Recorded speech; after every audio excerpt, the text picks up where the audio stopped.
विटेवरी उभा देव करकटेवर, विटेवरी उभा देव करकटेवर, तुळशीहार गळा कासे पितांबर, तुळशीहार गळा कासे पितांबर, सावळे ते रूप डोळ, सावळे ते रूप डोळ पाहू लागल, सावळे ते रूप.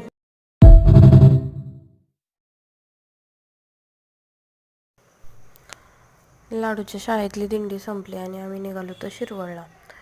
तर शिरवळला जायचं कारण म्हणजे यांच्या मित्राच्या मुलाचं कानाचं ऑपरेशन झालं होतं, तर त्याला बघायला जायचं होतं आम्हाला. आणि जाताना बघा खूप भयानक ॲक्सिडेंट झाला होता एका ट्रकचा. शिरवळला गेल्यावरती भरपूर वेळा गेलो, पण केदारेश्वर मंदिरात कधीच गेलो नव्हतो. तर पहिल्यांदाच गेलो, पण खूप छान मंदिर आहे.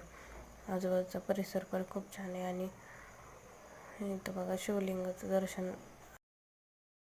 लाडू म्हणत होता मम्मा माझा फोटो काढ, तर त्याला म्हणलं चप्पल काढ बाळा आणि मग फोटो काढते तुझा.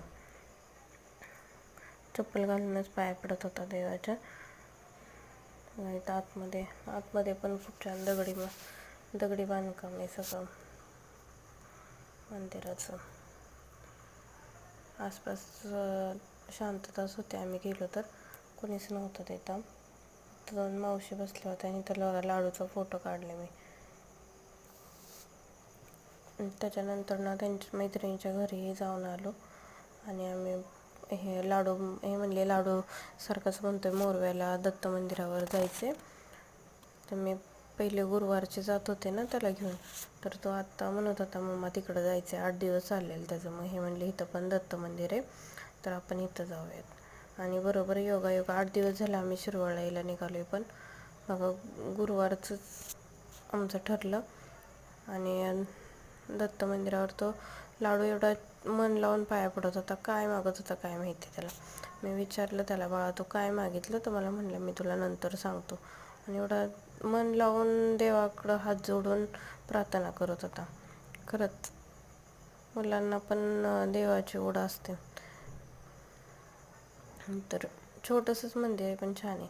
त्याच्यानंतर आम्ही आलो इथं हरिओम फर्निचरमध्ये. तर हे म्हणले आपण कुकरची प्राईस फक्त विचारूयात किती आहे, म्हणजे खंडाळामध्ये किती आणि इथे किती सांगतात ते बघूयात आपण. तर प्राईस बघायला गेलो होतो. कुकर